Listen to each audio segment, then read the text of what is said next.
Hello, Lockwood. This is Kevin and Shayne with you again for another Sunday school video. Last week we did a video about important words and why it's so important that we define them correctly. So what we did was we went through Mark chapter 1 verses 15, which is Jesus's first recorded words of his ministry. And we went through each word and sort of defined it the best we could, so that we could get a better idea of what he's saying. And so we're going to kind of do another one of those this week, but with another famous verse, the fruits of the Spirit verse, which comes from Galatians 5:22 and 23. Let me read it out loud for us. This is what it says. But the fruit of the Spirit is love, joy, peace, forbearance. This is the NIV 2011. Also patience is what it was in the former NIV. Kindness, goodness, faithfulness, gentleness, and self-control. And against such things there is no law. So, I think a lot of times, Dad, people pluck this verse right out of its context. It's so famous. And that can kind of be hurtful. So let's look at the context of where this is coming from in the book of Galatians. Can you kind of give me a brief overview of what's happening in the book and why did Paul write it and how does this verse fit in? Paul wrote this letter because he was worried about his friends in Galatia. So he had come to Galatia almost accidentally, I guess, from his perspective, founded the church there, had good friends there, had gone on as he was doing church planting around the Mediterranean, and heard that there were problems in the church in Galatia. So something had happened, and he had gotten news that people had come in who were trying to change the church, not in a good way. So in every single chapter in Galatians, Paul mentions his opponents who have come into Galatia and are trying to take control of the church. He calls them false brothers. He uses the word infiltrated. They had infiltrated the church. And he mentioned some of the things that were going on. For one thing, they were trying to divide people, detach people from himself, people in the church. For another, and this is probably the most important, they were trying to substitute a gospel for the true gospel, foist on the people in Galatia this false gospel, which he says is no gospel at all because it's not good news. And remember from the last class we did, gospel means good news. So in that setting, Paul writes this letter, which in some ways is most harsh. It's the only letter that he sends that doesn't have any kind of commendations at the beginning. So that was sort of protocol, standard practice to say, here are all the great things about you. He doesn't do that in this letter. So what were these people, how were they trying to change the church? Well, I think the gospel that they had substituted was not gospel in terms of good news, but rather a prescription for achieving a right standing with God, but in one's own way. And that involved things like observing the Jewish rules for circumcision, kosher food eating, and etc. They were saying, yes, you Gentiles, it's wonderful, but basically you have to become Jews in order to have the Jewish Messiah, Jesus. Why would they say that? Well, I think it was a theological issue that the church tried to resolve, and we read about that in Acts 15. But for many people who were Jewish, the church originally was almost entirely Jewish people. They couldn't conceive of people of God who were not also Jewish. And that meant if you were born Gentile, the only way to become Jewish was to become a proselyte, to become Jewish, be circumcised, follow the law of Moses in terms of those kinds of markers like circumcision and kosher foods, etc.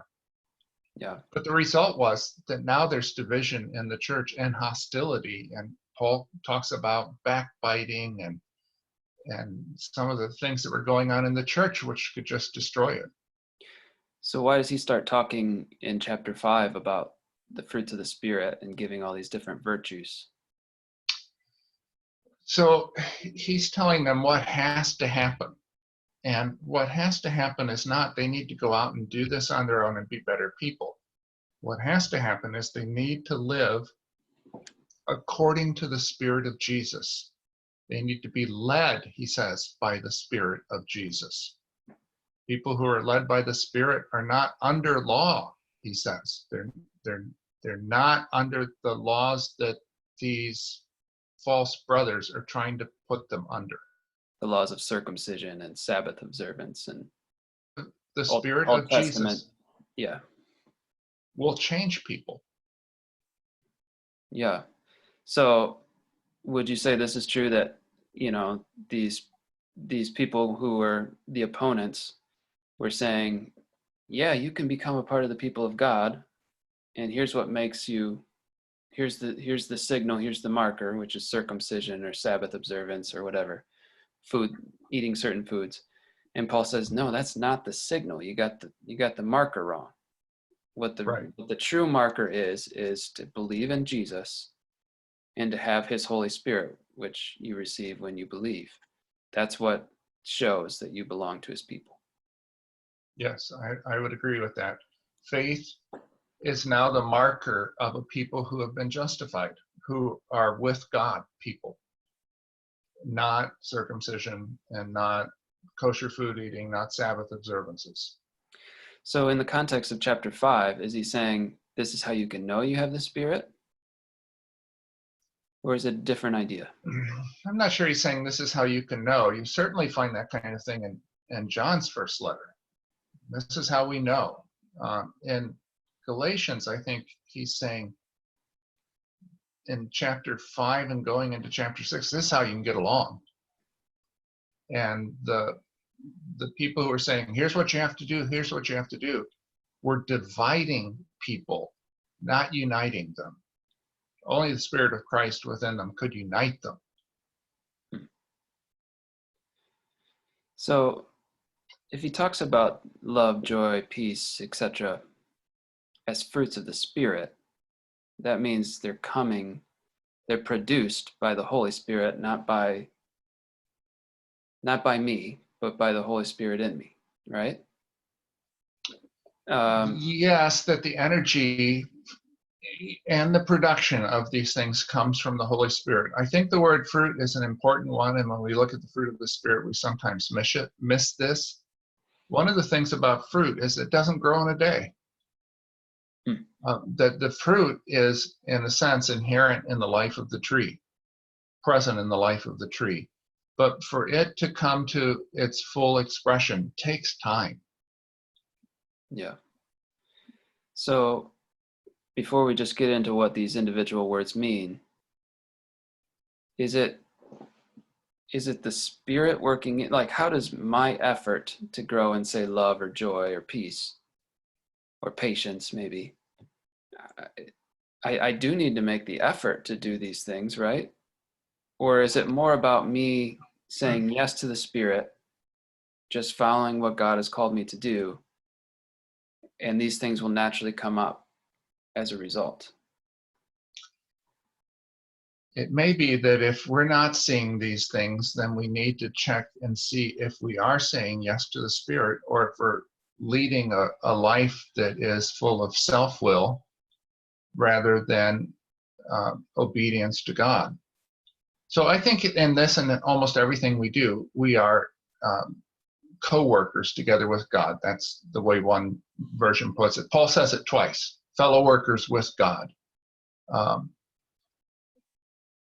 And we have a role to play. We can't make the fruit. When we first moved to Coldwater, we had some fruit trees on the north side of the house and over on the east side of the barn, on both east and north of the barn. And those fruit trees, I thought, oh, this is great, we have fruit trees. But I didn't know anything about taking care of fruit trees and So I didn't spray them with pesticides to get rid of the pests. I didn't trim them. I didn't do anything to take care of them. And you know what? They didn't last very long. Uh, they didn't produce the fruit that they should have produced. And I think it's similar with us. We can cooperate with God. We can take care of the pests, for example. We can trim off the things that don't belong in our lives, but we can't make the fruit happen. If we don't do that, though, the fruit we produce is going to be of lower quality and in some cases non-existent. You know, when you read, like say if you were to read Aristotle or some ancient philosophers, they were big proponents of virtue and growing in virtues. Obviously, they were not Christians, but their concern was, how do I become a more just, virtuous person? So do you think it's possible to say, have real patience or real love or real gentleness without the Spirit? I think every good and perfect gift comes from above. And so I think the expression of kindness, gentleness, patience is due to God at some level, because he has made us, he's made us in his image. I think we can experience those things apart from having the fullness of the experience of his Spirit. But Paul's talking about something more than that, more than Aristotle had in mind. So what happens though? I mean, we were talking about, do I have to do something in this? What happens if I try to be more loving and joyful? Take loving. I'm just going to love these people even though I don't like them. I'm going to try. Well, what do you get when you're doing that without regard for the Spirit, without the Spirit's help, or without regard to God? What do you get? Yeah, what happens? You get not far usually, right? Yeah, Or become self-righteous, yeah. hypocritical.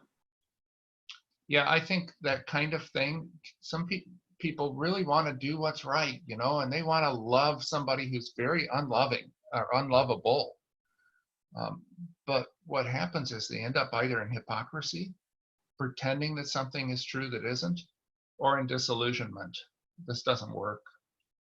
The Spirit is necessary for us to see this as God intends for us to see it. Well, let's get into our words. Obviously, the first one is love. How would you define love in a simple sort of way? Well, I'll let you do that. Let me just say this before we get in here. In the text itself, it's interesting, and I'm not certain why this is, but Paul says the fruit of the Spirit, and fruit is singular, not plural. And then he lists a whole bunch of things. So it seems like he should have used plural. What some people have concluded is that the fruit of the Spirit is love, and that all the things that come after that are love acting in various settings and relationships. So someone has said, joy is love singing. Peace is love resting. Patience is love enduring. So I think that could be correct, that the fruit of the Spirit is love, that all of the virtues that follow are expressions of love in various settings. That's good. So what do you think? What is love? Well, it is important to know, I think, that there are other types of love. There are, four Greek words for love? C.S. Lewis has a book on that. Great book, yeah. But there's not four in the New Testament. I think there's only three of the words that come out in the New Testament. Yes. So agape, eros, Phileo. phileo. Yeah. But not storge. Yeah. Okay. Yeah, and this one is agape, as most of the words for love in the New Testament are.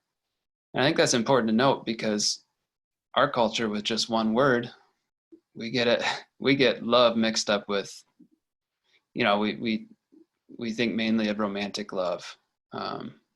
And this seems to be of a different kind. The love that Paul's talking about here, I think could be defined as to work for someone else's good for their own sake. That's sort of, I didn't come up with that on my own. I sort of adapted that from Dallas Willard.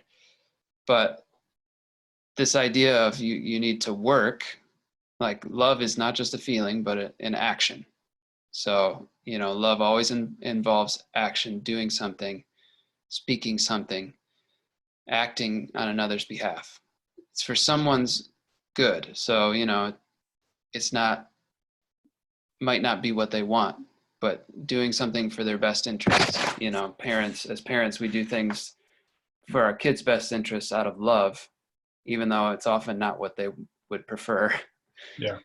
And then the last part I think is important too, to work for someone else's good for their own sake. I think a lot of times we work for other people's good for our sake, for our own sake. To be liked or to be loved or to have obedient children. Sure. Good point. Yeah. And I think that's the most, essential part of love. Is real love is selfless and sacrificial. I would add a couple things to that. One is love. I think one of the principal characteristics of love is that it gives. So God so loved the world that he gave. Our love might give someone a second chance or a 20th chance. It may give our time, thought, prayer, money, labor. But I think love gives as it has opportunity. And then the second thing I would say is when you say that love works, I think that's true, but I think we might miss what that means, because by work, we're looking for something very external and obvious. So love may try to think well of a person after that person has done something that's not good. And so I have a good friend who I've always been amazed by his ability to find what's best in people and think that about them. So that thinking, in the sense that you're using the word work, would be work. I'm going to think well of this person. Yeah, that's a good caveat. I like that. Good. Let's move on to joy. In your opinion, Dad, do you think joy is different from happiness? I do. I think even happiness is probably a little different, the larger meaning, than what we think of as happiness. So we think of happiness largely as pleasure. When in the Declaration of Independence, when the fathers, who were classicists all, when they talk about the pursuit of happiness, they're not saying I have the right to pursue pleasure however I see fit. They thought, with some of the classical writers, Aristotle foremost, that happiness is not something that could be judged in the moment, but over a lifetime. So happiness has to do with well-being, and weal is one of the old words for it. So I do think that joy goes beyond that. But I don't want to get ahead of you here. What do you think? Let me go back to you, and then we'll go to what I was just thinking. Is joy different than happiness? I think it's different in the fact that they come from different places, perhaps. So I think that joy can be a feeling, and happiness can be a feeling of well-being, of things going your way.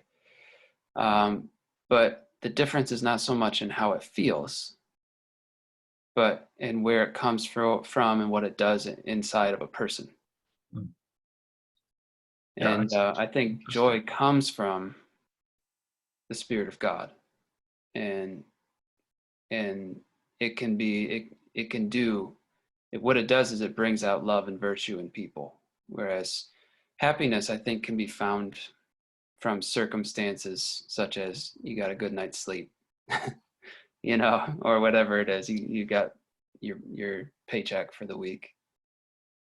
And like, for instance, some of these verses, the famous one, James 1, verse 2 and 3, consider it pure joy, brothers and sisters, whenever you face trials of many kinds, because you know that the testing of your faith produces perseverance. Joy seems to be more about the spiritual outcome and not the physical circumstance, Mhm. like happiness would be. Yeah. So one of the interesting verses related to joy is what Paul says in 2 Corinthians chapter 6. He's really writing about all the terrible things that have happened. And he says at one point, grieving, but always rejoicing. Hmm. And so it becomes apparent that a person can be experiencing both feelings of sadness that accompany grief and can rejoice. In this case, rejoice is something you do, not something you feel. You rejoice. And I think we rejoice because we believe. We rejoice in God, is taking us to himself, allowing us in some cases to experience, Paul's talking about this, Jesus in his sufferings, as well as in his resurrection. In the James passage, James says, count it pure joy, brothers, whenever you face trials of many kinds, because you know that the testing of your faith produces perseverance. If you don't know that, you won't rejoice. And you won't know that unless you know God. And the better you know God, the more confident you will be of that. So the joy comes because of our faith. And then you see that same kind of thing in 1 Peter. Though you don't see him, you love him. Even though you don't see him now, you believe in him and are filled with joy. So once again, joy follows believing. I don't think that means I believed in Jesus when I was 12, but that I just trusted Jesus for the 100,000th time 2 minutes ago. Hmm. So I think it's very active in that sense. Yeah, that's good. Let's look at the next one, peace. So peace, I think Paul probably would have had the famous word shalom in mind too, even though he was writing in Greek. Shalom's the Hebrew. And that has the idea of welfare, well-being, things going well in your life. It's a more general way than we speak of the word peace. What's We think interesting, of just an absence of conflict, but they would think of the presence of well-being, wholeness, particularly. yeah, I think when we talk about peace, we think of a sense of calm and tranquility. Things are going well, nothing's, you're comfortable, nothing's there to upset you. And I think you can really see people craving peace and going after it in a lot of the destructive habits and addictions that people tend towards. Why are you giving into alcoholism or taking those pills or whatever? It's seeking that peace and tranquility, if only for a few moments where you're not really thinking it through.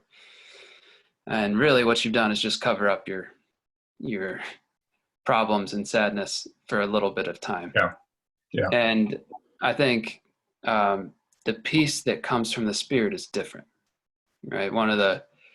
Another quote from Dallas Willard, he says, "The peace of God is having rest in your heart because God has given you assurance of how things will turn out.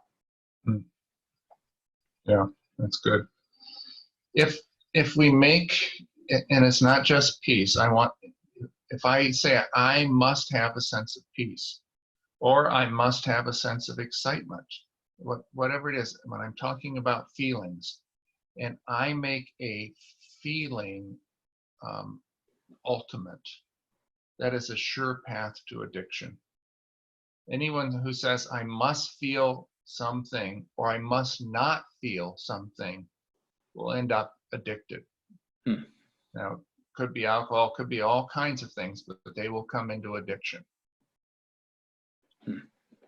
I would add, though, that the peace of God peace is a state, not just a feeling. Yeah. So I think having this kind of peace, what Paul calls the peace of God in Philippians chapter 4, depends on peace with God, as Paul says in Romans chapter 5 and verse 1. So he says, since we have been justified through faith, we have peace with God. In Galatia, people were trying to be justified in another way. And the result would be that they would not have peace with God.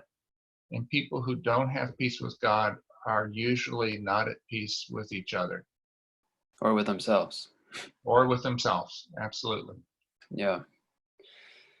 Yeah, that's good. And we wonder how, we see these great stories, hear these great stories of people who have been persecuted and died for their faith, go to their deaths with great peace. And Yeah.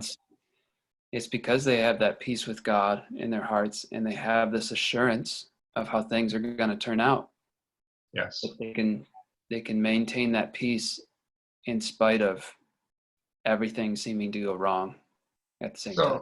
So an example is if you're watching a basketball game and your team that you just love, you've got their jerseys, you try to buy season tickets to go, you just love this team, and they are down by 10 and there's only a minute and 30 seconds left, you're likely not to have much peace. But if the game you're watching with your friends is recorded and it happened yesterday, and your team wins, you'll have a whole different set of emotions going on. If we know that our team wins, it makes a huge difference. And so, yes, what's going to happen next? If we have that assurance, then we can be at peace. The next word is patience. I've done an exercise in small groups of people before where we've read through the fruits of the Spirit and talked about, which one do you want to ask God for, an extra dose of, so to speak. And almost always it seems that people pick this one, patience. People have such difficulty with patience. What does this word mean, Dad? And how do you get patience? So modern translations, many of them don't translate this as patience anymore, and actually some older ones too. The King James routinely translates this word as long suffering. There are two words that are sometimes translated as patience in the New Testament, two Greek words. One of them is the Greek word hupomene, which has the idea of enduring difficult circumstances. So for example, illness or financial setbacks or accidents, that kind of thing. The other one is the one that we have here. It's the Greek word Macrosomia. It has to do with enduring not difficult circumstances, but difficult people. Bad drivers, people who manipulate, who lie, who misuse you. And so I think the sense of this word is that I can endure such people without losing the things that follow: kindness, goodness, gentleness, self-control. It's good. And so having patience with people, what does this have to do with with macrothumia. So macrothumia, macro meaning distant, thumia meaning wrath, right? Yes. Wrath, or it's more like rage. It's that. So the word, from which that part of macrothumia comes, the root, is always condemned in Scripture. It's not something that should characterize us. It's not just anger, it's a loss of control. And so when we have this confidence of how things are going to turn out, because of what God has done for us and what the Spirit is doing in us, then we don't have to lose control with people and go into a rage when things aren't right, even when they're doing wrong. Patience has a sense of waiting, doesn't it? Yes. It's hard to wait when you assume that someone's never going to change. But It is. having an assurance that God is the judge and will make things right and make people right should make a difference. But when you're waiting in patience, part of the virtue of it is the ability to not get your way right away. You know, you want other people to change and be what you want them to be, to do what you want them to do. And just to be able to sit there in patience and say, it's okay that I'm not getting what I want. That's a virtue. That is a sign of maturity too, when I don't need to get my way because it's my way. When I can say God is in control, He will do what's right. I have no doubt about it. That will enable me to be patient in this setting. One of my favorite proverbs, I think it's 1911, says, one's wisdom yields patience. In other words, if you have wisdom, what it produces is patience, because you can see, you know, you're not stuck in that moment. I'm so annoyed or frustrated with this person, but you can see far distant what God is doing, what He's going to do with you and with this person. Let's move on to kindness. Okay. What do you know about that word, and what does it mean? I think the word itself is only Pauline in the New Testament, but it is related to an adjective, Christos, in other parts of the New Testament that means kind. So this is the noun form of that word. An example of kindness I think is a good example of this. Jesus at a dinner, this is Luke's gospel. He's at a dinner. There's some pretty high profile people there with him.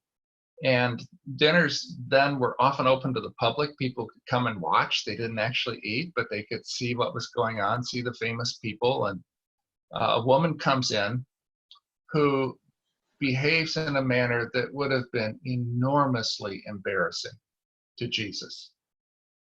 And Jesus not only is not embarrassed, but He treats her with gentleness and love, instead of saying, this is totally inappropriate, you need to leave. Others felt exactly like that. So I think that's a good example. God, St. Paul says, treats us with kindness. And we can get the idea then that kindness is mushy. But in Romans 11, when Paul's talking, he's saying, look at the kindness and the sternness of God. So that suggests that kindness is not just sentimental. But I think what happens when the Spirit is having control of our lives, we begin to act more like Jesus did with that woman. And we're not in a rush, for example. We don't have to get our way right away, and we can care about how people feel. So I think kindness is particularly alert to people's feelings. What about goodness? Goodness is an interesting word. It goes beyond doing what is right. So the good person doesn't do just enough to get by. I did enough. The good person goes beyond that. So in Matthew's gospel, the word is translated as generous, and it often has that connotation. So the good person might have to donate $10 to some good cause, but if he has 20, he's liable to donate all of it because he's going beyond what is necessary to be generous. So the good person will do more than he has to, and his goodness will often show up in the form of generosity. It's like a person who takes pleasure in giving or doing good to people instead of just, this is what I have to do in order to keep a good reputation or whatever. Right. Yep. Yeah. Okay, let's move on to faithfulness. This is a big word. Yeah, this is a huge word. He could translate this in many different ways, couldn't he? Or we could, sorry. We could, and some people have thought perhaps what he really meant was not faithfulness, but faith, because the Greek word pistis is translated both as faith in the sense of having confidence in someone else, and as faithfulness as someone who is worthy of confidence. It's likely because Paul uses this word in both ways and does it, it's one of his big words. He often speaks of the faithfulness of God. So I think it suggests a person who will keep faith because he has faith. He will be faithful because he has confidence in the faithful God. So he doesn't get scared and think, I have to go outside of what is God's will in order for good to come to me. Because if I only do what I know God wants me to, then I may lose out. So I have to do something else. The faithful person has faith in God, and so he can trust him and do the right thing.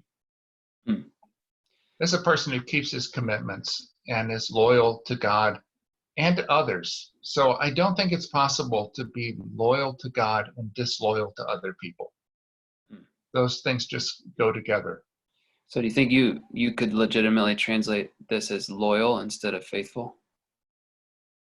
Loyalty? Well, I think faithful might be better because it's hard to say I'm loyal to my promise. We're loyal to people. But a person can be faithful to his word, as God is, faithful to his covenant.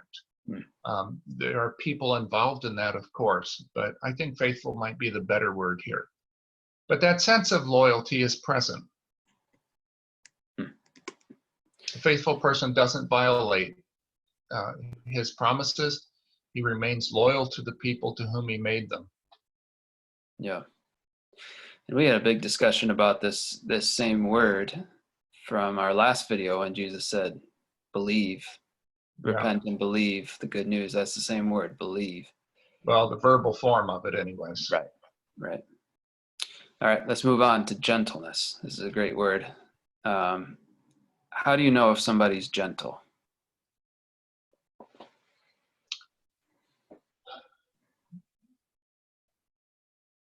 A gentle person, I think sometimes we get the idea that gentleness has to do with weakness, and that is not the case. Gentle person can be easy with people, not harsh. I think that might be the opposite of gentleness, harshness. He doesn't need to be harsh, but that doesn't mean he's weak. He sticks to truth. He does what's right, but he doesn't have to use a lot of force to do it. So this word, it's really interesting. This word was used in one case of war horses that were used in war, that were trained. They were hugely powerful. So, we think of tanks, they thought of horses. This horse had great power, but horses that were trained for war were completely under the control of their riders. That was they could do remarkable things, but always under control. And the person who is gentle is under control, even though he or she may be very strong. I think some of our, people's favorite characters in TV shows or books are gentle giants. People who should be so strong, or extremely powerful people who are also kind. Yes. And caring. I think that is such an attractive quality in people because I think one of the things here is that all of these things go together. A person who is not patient cannot be gentle. A person who is not kind will not be gentle. These things that you can't really separate them out. Now, they may grow in such a way that one becomes manifest first. You see it more obviously than the others, but they'll all be growing. All of these things will come together. Yeah. What does gentleness have to do with humility? Because aren't the words, isn't gentleness sometimes translated humility? It is. I don't think maybe that's the best way of translating it. So I believe humility has to do with how you think about yourself, or we could say,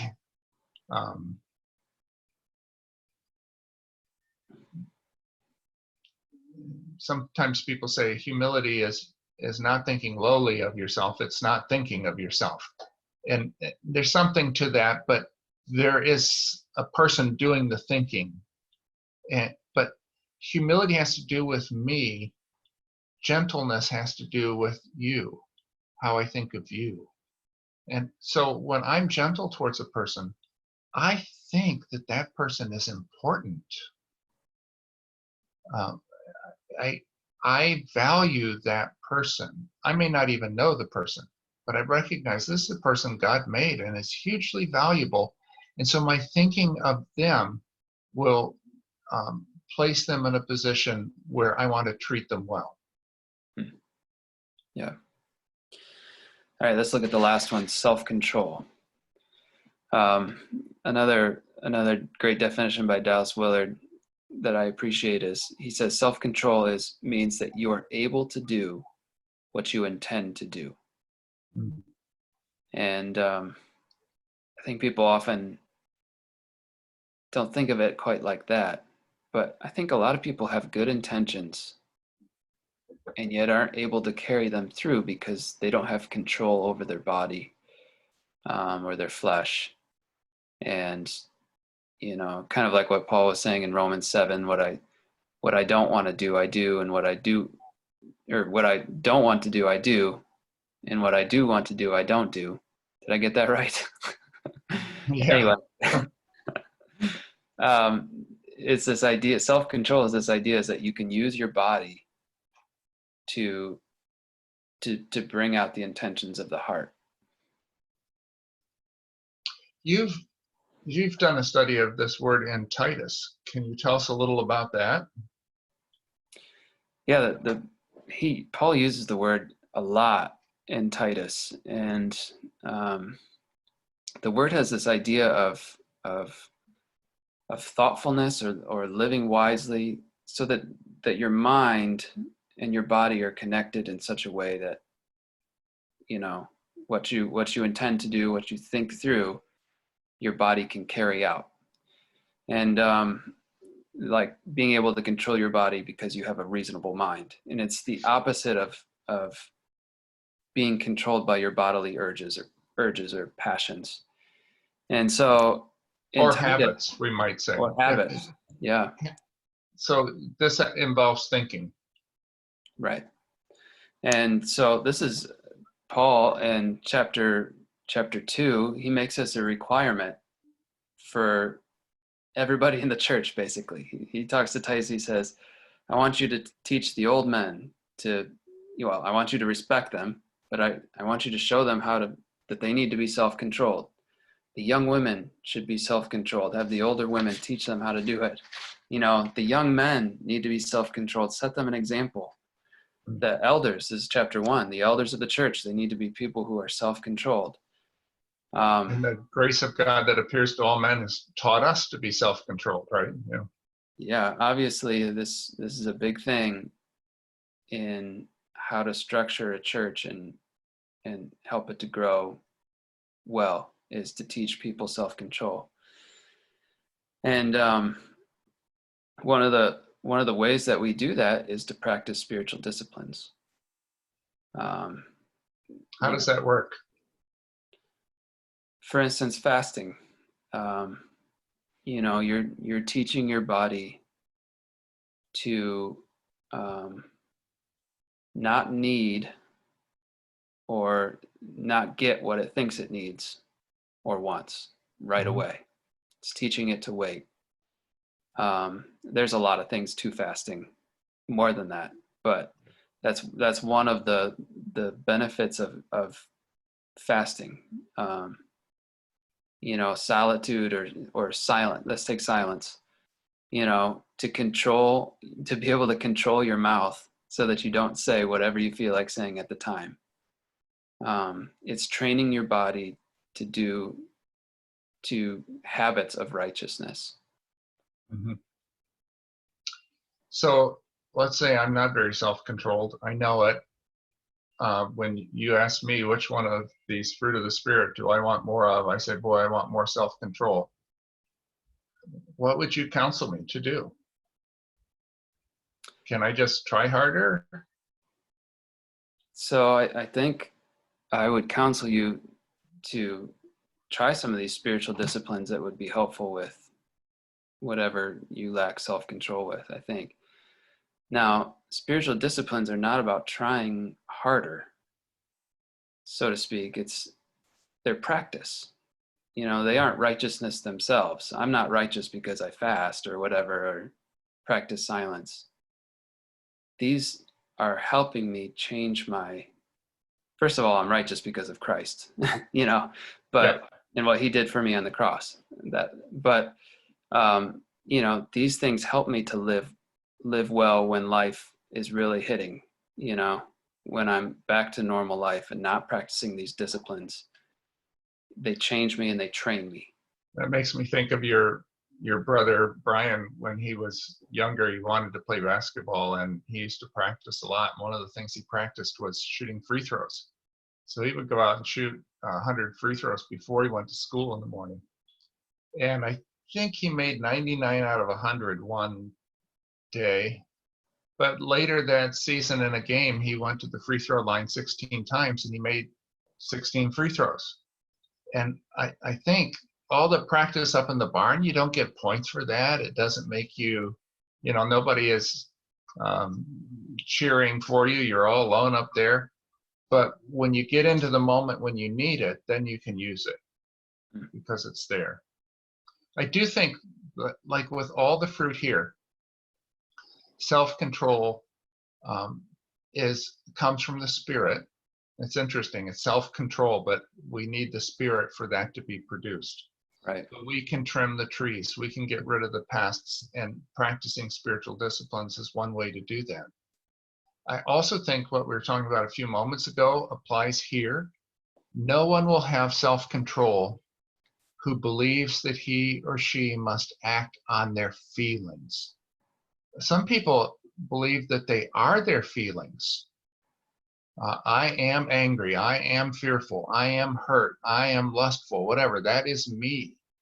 And if we think we are our feelings, people have feelings, and it's very important.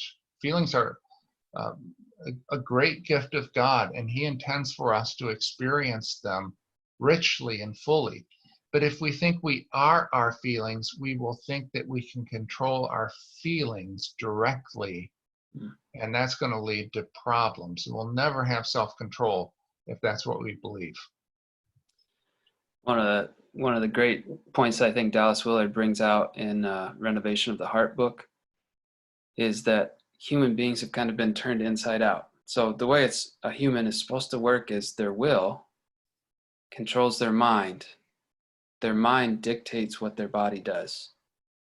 And how how it often turns out now is that our bodies have, feelings, desires, whatever it is, wants, and that changes our thinking, which in turn affects our will, which is scary. It's not the way it should be. And having self-control is having your whole self ordered the way God intended.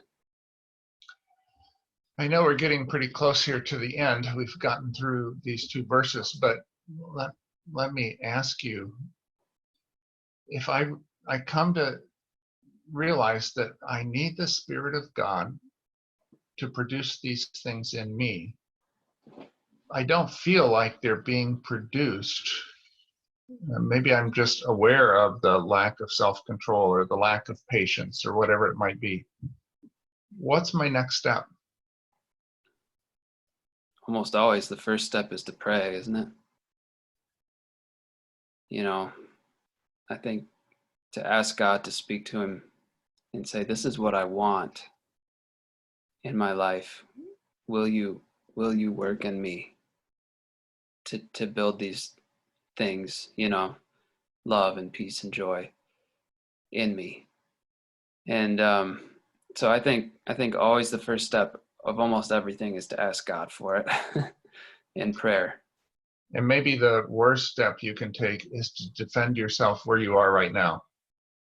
My lack of self-control was because of that person over there, or my failure to have joy is because you did not do this, or whatever it might be. It's easy for us to jump into that kind of self-righteousness rather than the humility that turns to God and says, oh God, I need you. One of the things that Paul mentions after this is a good expression, to walk in step with the Spirit, or to keep in step with the Spirit. There's this sense that when you're focusing on God and praying to him, continually, he's going to lead you towards these virtues, towards the loving. He's going to remind you to have assurance and peace about things and to be gentle with people. And so part of it is just keeping in step, with the Spirit and what the Spirit is saying. Like Paul says in Romans 8, the mind governed by the Spirit, is life and peace. To have your mind always set on what does God want me to do in this situation. Well, I think we've, what is it, 9? Are there 9 virtues that's listed there? We went through all 9 of them. Hopefully you're still with us and we're able to get something out of our time together. But, hopefully we'll be together again soon with another verse and some important words. Well, hopefully we'll have normal Sunday school soon, but until then, we'll keep making these videos and hopefully they're a blessing to you. Bye, everybody. Bye.